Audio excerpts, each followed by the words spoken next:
ಭಾಳ ಸಂತೋಷ ಆಯಿತು. ಮಹಾನಂದ ನನಗೆ ಫೋನ್ ಮಾಡಿ ಇಂಥದ್ದೊಂದು ಕಾರ್ಯಕ್ರಮ ಮಾಡ್ತಿದ್ದೀವಿ ಅಂತ ಹೇಳಿದ ಗಳಿಗೆಯಿಂದಲೂ ನಾನು ಯೋಚನೆ ಮಾಡ್ತಿದ್ದೀನಿ ಈ ಕಾರ್ಯಕ್ರಮ ಯಾಕೆ ಮಾಡ್ತಿದ್ದಾರೆ ಅಂತ. ಒಬ್ಬ ಯಾರೋ ಸರ್ವಿಸ್ನಲ್ಲಿರೋ ಹಿರಿಯ ಅಧಿಕಾರಿನ ಸ್ಟಾಫ್ ಎಲ್ಲ ಸೇರ್ಕೊಂಡು ಬರ್ಡೇ ವಿಶ್ ಮಾಡಿದರೆ ಅರ್ಥ ಆಗುತ್ತೆ, ಅಥವಾ ಸರ್ವಿಸ್ ಮುಗಿಸಿ ಪೊಲಿಟಿಕಲಿ ಅದು ದೊಡ್ಡ ಸ್ಥಾನದಲ್ಲಿದ್ದವ್ರನ್ನ ಬರ್ಡೇ ಸೆಲೆಬ್ರೇಟ್ ಮಾಡಿದರೆ ಅರ್ಥ ಆಗುತ್ತೆ, ಅಥವಾ ಯಾವುದೋ ಒಂದು ದೊಡ್ಡ ಸಮುದಾಯದ ಪ್ರಭಾವಿ ಅಧಿಕಾರಿಯ ಒಬ್ಬರನ್ನ ಸನ್ಮಾನಿಸಿ ಬರ್ಡೇ ವಿಶ್ ಮಾಡಿದರೆ ಅರ್ಥ ಆಗುತ್ತೆ. ಹಂಗೆ ಏನೂ ಇಲ್ಲದೆ ರಿಟೈರ್ಡ್ ಆಗಿ 15 ವರ್ಷಗಳ ನಂತರ ಒಂದು ಬ್ಯಾಚ್ನಿಂದ ಹೀಗೆ ಬರ್ಡೇ ಸೆಲೆಬ್ರೇಟ್ ಮಾಡಿಸಿಕೊಳ್ಳಬೇಕು ಅಂದರೆ ಪ್ರೀತಿ ಬಿಟ್ಟು ಇನ್ನೇನೂ ಕಾರಣ ಇರೋದಕ್ಕೆ ಸಾಧ್ಯ ಇಲ್ಲ ಅನ್ನೋದು ಭಾಳ ಸ್ಪಷ್ಟವಾಗಿ ನನಗೆ ಅರ್ಥ ಆಯಿತು. It shows what Ashok Kumar sir has stood for. ಮುಂದಿನ ಸಾಲಿನಲ್ಲಿ ನಮ್ಮ ಕ್ರೈಮ್ ರಿಪೋರ್ಟಿಂಗನ್ನು ತಿದ್ದಿ ತೀಡಿ ಬೆಳೆಸಿದಂಥ ಅಧಿಕಾರಿಗಳ ಸಾಲಿದೆ. ಮಾತಾಡು ಅಂದರೆ ಒಂದು ಪುಸ್ತಕ ಬರೆಯುವಷ್ಟು ಮಾತುಗಳು ನಮಗೆ ಇವರ ಜೊತೆಗಿನ ಅನುಭವ. ನಾನು ಒಂದು 2-3 ದಿವಸದ ಹಿಂದೆ ಹೊಸದಾಗಿ ಬಂದಂಥ ಕ್ರೈಮ್ ರಿಪೋರ್ಟರ್ಗಳನ್ನು ಕೂಡಿಸ್ಕೊಂಡು ಸುಮ್ಮನೆ ಮಾತಾಡ್ತಿದ್ವಿ, ನಿಮ್ಮ ಕ್ರೈಮ್ ರಿಪೋರ್ಟಿಂಗ್ ಅನುಭವ ಹೆಂಗಿತ್ತು ಹಿಂಗಿತ್ತು ಅಂಥೇಳಿ. ನಾನು ಅದರಲ್ಲಿ ಏನು ಮಜಾ ಉಳಿದಿಲ್ಲ ಮರ. ಈಗ ಕ್ರೈಮ್ ರಿಪೋರ್ಟಿಂಗ್ ವಾಟ್ಸಪ್ಪಲ್ಲಿ ಮುಗಿಯುತ್ತೆ, ಪೊಲೀಸ್ ಇನ್ವೆಸ್ಟಿಗೇಷನ್ ಲ್ಯಾಪ್ಟಾಪ್ನಲ್ಲಿ ಮುಗಿದೋಗುತ್ತೆ, ರೌಡಿಸಮ್ ಸೈಟಿಗೆ ಬೇಲಿ ಹಾಕೋದ್ರಲ್ಲಿ ಮುಗಿದೋಗುತ್ತೆ. ಯಾವುದರಲ್ಲೂ ಮಜಾ ಉಳಿದಿಲ್ಲ ಈಗ. ಅಂಥ ರೌಡಿಗಳು ಇಲ್ಲ, ಅಂಥ ಪೊಲೀಸ್ ಆಫೀಸರ್ಸು ಇಲ್ಲ, ಅಂಥ ಕ್ರೈಮ್ ರಿಪೋರ್ಟರ್ಸು ಇಲ್ಲ ಅಂಥೇಳಿ ನಾವು ಕ್ರೈಮ್ ರಿಪೋರ್ಟಿಂಗಿಗೆ ಬಂದಾಗ ಆಗಿನ ಅನುಭವಗಳನ್ನು ನಾನು ಶೇರ್ ಮಾಡ್ಕೊಳ್ತಾ ಇದ್ದೆ. Bharathi Nagar ACP tiger Ashok Kumar sir, ರಾತ್ರಿ ನಾವು ಡ್ಯೂಟಿ ಮುಗಿಸಿ ಊಟ ಮಾಡಿ ಎಲ್ಲೋ ನಾನು ಬುಲೆಟನ್ನು ಅವ್ರ ಏರಿಯಾದಲ್ಲಿ ಎಲ್ಲೋ ಲಿಮಿಟ್ಸ್ನಲ್ಲಿ ಹಚ್ಚಿ ಅವ್ರ ನೈಟ್ ರೌಂಡ್ಸ್ ಅವ್ರ ಜೊತೆಗೆ ಹೋಗಬೇಕು. ಆ ಅನುಭವಗಳು, ಸವಾಲುಗಳನ್ನು ಎದುರಿಸ್ತಾ ಇದ್ದಂಥ ರೀತಿಗಳು, ಇವೆಲ್ಲವೂ ನಮ್ಮನ್ನು, ನಮ್ಮ ಪರ್ಸ್ನಾಲಿಟಿನ ಮತ್ತಷ್ಟು ಸ್ಫುಟಗೊಳಿಸಿದ್ವು ಅಂತ ಹೇಳಿದ್ರೆ ಏನು ತಪ್ಪಲ್ಲ.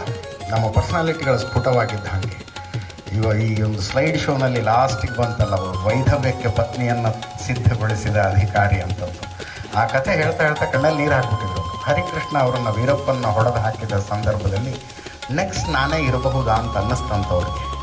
ಬಂದು ಪತ್ನಿ ಹತ್ರ ಮಾತಾಡಿ, ನಾನು ಇಲ್ಲದೇ ಇರುವ ಜಗತ್ತಿಗೆ ನೀನು ತಯಾರಾಗಬೇಕು ಅಂಥೇಳಿ ಅವ್ರು ಏನೋ ಒಂದು ಸಣ್ಣ ಬಿಸ್ನೆಸ್ ಮಾಡೋದಕ್ಕೆ ಹಚ್ಚಿದೆ ಅಂತ ಹೇಳುವಾಗ ಅವರ ಕಣ್ಣಲ್ಲಿ ನೀರು ಬಂದುಬಿಟ್ಟಿತ್ತು. ಎಂಥ ಸನ್ನಿವೇಶವನ್ನು ಇವರೆಲ್ಲ ಎದುರಿಸಿರ್ಬೋದು ಅಂತ. ಇವತ್ತು ಆ್ಯಕ್ಚುಲಿ ಬರ್ಡೇ ಶಂಕರ್ ಬಿದ್ರಿ ಸರು ಇದ್ದಾರೆ, ಇವರ ಪತ್ನಿಯರಿಗೆ ದೊಡ್ಡ ದೊಡ್ಡ ಸನ್ಮಾನಗಳಾಗಬೇಕು. ಜೀವನ ಮಾಡಿದ್ರಲ್ರಿ ಇವ್ರ ಜೊತೆಗೆ, ಅಂದರೆ ಅವ್ರಿಗೆ ದೊಡ್ಡ ಸನ್ಮಾನ ಆಗಬೇಕಾಗಿರೋದು. ಸಾಧನೆ ನಿಜವಾಗ್ಲೂ ಅವ್ರದ್ದು. ನಾನು ಶಂಕರ್ ಬಿದ್ರಿ ಸರು ಅವರು ಒಂದೊಂದು ಸಲ ಮಲೆ ಮಹದೇಶ್ವರ ಬೆಟ್ಟದ ಕಡೆ ಏನೋ ಕಾರ್ಯಕ್ರಮ ಇದ್ದಾಗ ಕರ್ಕೊಂಡು ಹೋಗೋರು, ಬಾ ಹೋಗೋಣ ಅಂಥೇಳಿ. ಅವರ ಪತ್ನಿ ಫುಲ್ ಟಿಫನ್ನು, ಲಂಚು, ಡಿನ್ನರು ಎಲ್ಲ ಬಾಕ್ಸ್ ಮಾಡಿ ಕೊಡ್ತಿದ್ರು ನಮ್ಮ ಕೈಗೆ. ಅಲ್ಲೇನೋ ತಿನ್ನಕ್ಕೆ ಬಿಡಬೇಡ್ರಪ್ಪ ಅವ್ರಿಗೆ, ಅಲ್ಲಿ ಜನ ಕೊಟ್ಟಿದ್ದೇನೋ ತಿನ್ನೋದಕ್ಕೆ ಬಿಡಬೇಡ್ರಪ್ಪ ಅಂತ. ನೋಡಿ, ಎಷ್ಟರ ಮಟ್ಟಿಗೆ ಕಾಳಜಿ ಮಾಡಿಕೊಂಡು ಗಂಡಂದಿರನ್ನು ಸಂಭಾಳಿಸಿಕೊಂಡು ಬಂದಂಥ ಪತ್ನಿಯರು. ಮೇಡಮ್ಗೂ ಕೂಡ ಶುಭಾಶಯಗಳು. ಟೈಗರ್ ಅಶೋಕ್ ಕುಮಾರ್ ಸರ್ ಜೀವನದಲ್ಲಿ 75 ವರ್ಷ ಏನು ಸಾಧಿಸಿದ್ರಿ ಅನ್ನೋದಕ್ಕೆ ಇಂಥದ್ದೊಂದು ಆತ್ಮೀಯ ಸಮಾರಂಭ ಸಾಕ್ಷಿ. ಪ್ಯಾಲೇಸ್ ಗ್ರೌಂಡ್ನಲ್ಲಿ ಇನ್ಯೂಮರೇಬಲ್ ಕಾರ್ಯಕ್ರಮಗಳಿಗೆ ನಾವು ಬಂದಿದ್ದೀವಿ, ಎಷ್ಟು ಕಾರ್ಯಕ್ರಮಗಳಿಗೆ ಬಂದಿದ್ದೀವಿ. ಅಲ್ಲಿ ನಮಗೆ ಕಾಣಿಸೋದೆಲ್ಲ ಏನಂದರೆ show of wealth, show of power, show of popularity ಎಲ್ಲವನ್ನೂ ಈ ಪ್ಯಾಲೇಸ್ ಗ್ರೌಂಡ್ನಲ್ಲಿ ನೋಡಿದ್ದೀವಿ. Pure and pure show of ಲವ್ನ ಇವತ್ತಿನ ಈ ಕಾರ್ಯಕ್ರಮದಲ್ಲಿ ನೋಡ್ತಾ ಇದ್ದೀವಿ. ಬಹಳ ಏನು ಹೇಳ್ತೀವಿ ನಾವು, ಕನಸು ಕಾಣುವಂಥ ಜೀವನ ಟೈಗರ್ ಅಶೋಕ್ ಕುಮಾರ್ ಅವರು. ನಮ್ಮಂಥವ್ರು ಜೀವನ ನಡೆಸಿದ್ರೆ ಹಿಂಗೆ ನಡೆಸ್ಬೇಕಪ್ಪ ಅಂತ ಮಾದರಿಯಾಗಬಲ್ಲಂಥ ಜೀವನ. ಅವರ ಸರ್ವೀಸು ಹಾಗೆ, ರಿಟೈರ್ಡ್ ಲೈಫ್ ಹಾಗೆ, ಅವರ ಫ್ಯಾಮಿಲಿ ಬಾಂಡಿಂಗ್ ನೋಡಿದ್ರೆ ಭಾಳ ಖುಷಿಯಾಗತ್ತೆ ನನಗೆ, ಭಾಳ ಖುಷಿಯಾಗತ್ತೆ. ಇಷ್ಟೊಂದು ಗಾಢವಾಗಿ ಬೆಸೆದುಕೊಂಡಿರುವಂಥ ಕೌಟುಂಬಿಕ ಸಂಬಂಧ, ಅಷ್ಟೊಂದು ಗಾಢವಾಗಿರುವ ಸ್ನೇಹಿತರ ವಲಯ. ಯಾರು ಏನೇ ಕರಿಯರ್ನಲ್ಲಿರಲಿ, ಯಾರು ಏನೇ ವೃತ್ತಿಯಲ್ಲಿರಲಿ, ಜೀವನ ಹೆಂಗೆ ಮಾಡಬೇಕು ಅಂದರೆ ಟೈಗರ್ ಅಶೋಕ್ ಕುಮಾರ್ ಸರ್ ಥರ ಮಾಡಬೇಕು ಅನ್ನಿಸುವಷ್ಟು ನಮಗೆ ಪ್ರೇರಣೆಯವರು.